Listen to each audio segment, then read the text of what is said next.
Christmas. I could never sleep well in hotels. I guess that's somewhat of an understatement. I could never sleep well in general, but hotels were the worst. Just the thought the previous occupant of this bed is a complete stranger was repulsive in my mind, but that's beside the point. What I'm getting at is how the lack of sleep in hotels changed my life. Christmas. We were spending Christmas in a shitty hotel and not with family. Great. Don't get me wrong, it's not like I didn't enjoy the all-you-can-eat buffet of soggy hash browns and grits for Christmas Eve dinner.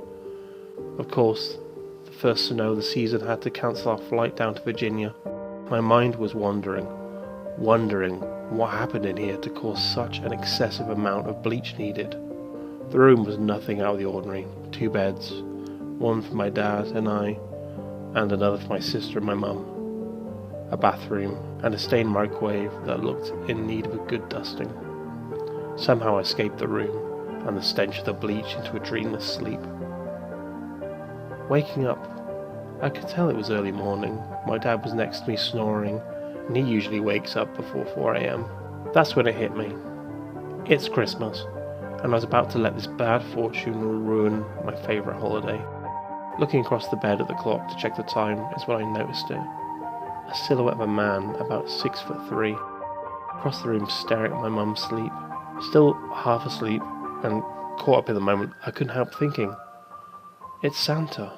I realised how stupid that thought was, and horror soon filled my head. I choked back a shriek.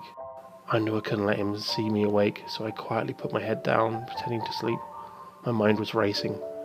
Someone was in my room and I couldn't do anything. I was a scrawny 16-year-old. This man looked built like an ox. I wondered if I could wake my dad up in time, but I knew that wouldn't work. He slept like a rock. A bucket of water couldn't get him up fast enough. I was practically in tears. I never felt so helpless. For a second time I choked back a scream. He was standing next to me, and I could feel and hear his repulsive breath on my face. It smelled like he'd been eating rotten meat for weeks now, with no thought of brushing his teeth. If he didn't know I was awake, surely he did now. Seeing my face was contorted in fear. The breathing stopped, and I couldn't help the sigh of relief. I would have kicked myself, but there was no need. I heard the room door open and close. I launched out of bed. Nothing in the room was in disarray, and my family was still asleep. That couldn't have been a dream. I couldn't have imagined it. Feeling awake as ever, a horrible idea popped into my head, and before I could push it away, I pulled the door open.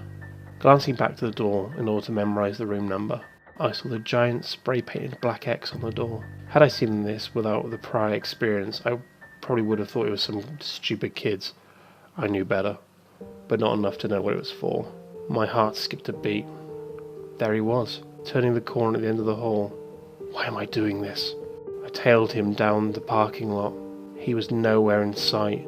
One moment, walking out the lobby, the next he's gone. Realising how cold it is outside in paper-thin pyjamas, I returned to the lobby.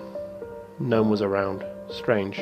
I could swear there's usually a night concierge. Adrenaline wearing off, I realised how stupid and rash my actions had been. He could have killed me. I cursed myself back up the stairs. I knew something was wrong when I got to the door. The door to my room was wide open. I hadn't left it that way, right? I walked inside, and after a quick search of my room, I determined it's safe and my family was still asleep.